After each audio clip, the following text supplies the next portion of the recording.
গেল জানুয়ারিতে দ্বিতীয় মেয়াদে হোয়াইট হাউসের মসনদে বসার পর থেকেই অভিবাসীদের বিরুদ্ধে কঠোর হন মার্কিন প্রেসিডেন্ট ডোনাল্ড ট্রাম্প। যুক্তরাষ্ট্র থেকে অভিবাসীদের দমনের বিষয়কে অগ্রাধিকার দিয়ে আসছেন শুরু থেকেই। বেশ কিছু বড় শহরে ন্যাশনাল গার্ড মোতায়েন সহ ব্যাপক হারে ধরপাকড় চালায় তার প্রশাসন। এরই মধ্যে অবৈধ অভিবাসীদের গ্রেপ্তার করে তাদের পাঠানো হয়েছে নিজ নিজ দেশে।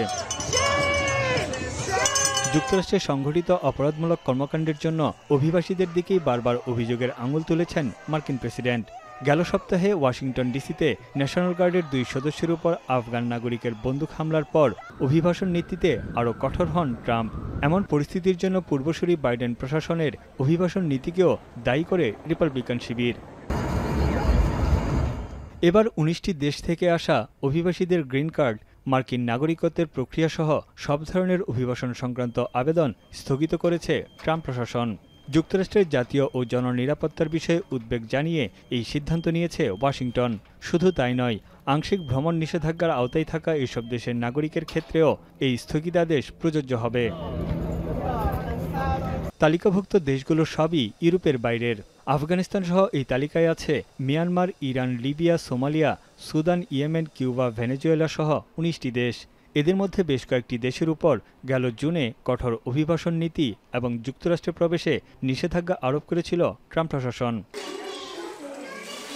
অভিবাসন নিয়ে যেসব দেশের নাগরিকদের আবেদন ঝুলে আছে, নতুন নীতির আওতায় সেগুলো স্থগিত থাকবে। মূলত রাজনৈতিক অস্থিতিশীলতা এবং অভ্যন্তরীণ সংঘাতের কারণে এসব দেশের নাগরিকরা যুক্তরাষ্ট্রে এসে বিভিন্ন ধরনের সন্ত্রাসী কর্মকাণ্ডে জড়িয়ে পড়ায় এমন পদক্ষেপ ওয়াশিংটনের। অভিবাসীদের দ্বারা সংঘটিত সাম্প্রতিক বেশ কয়েকটি অপরাধের কথাও কারণ হিসেবে উল্লেখ করা হয়েছে। এদিকে মন্ত্রিসভার এক বৈঠকে সোমালিয়ার অভিবাসীদের আবর্জনা বলে অভিহিত করেছেন Trump.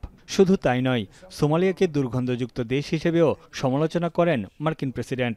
They contribute nothing. The welfare is like 88%. They contribute nothing. I don't want them in our country, I'll be honest with you, okay? Somebody would say, oh, that's not politically correct. I don't care.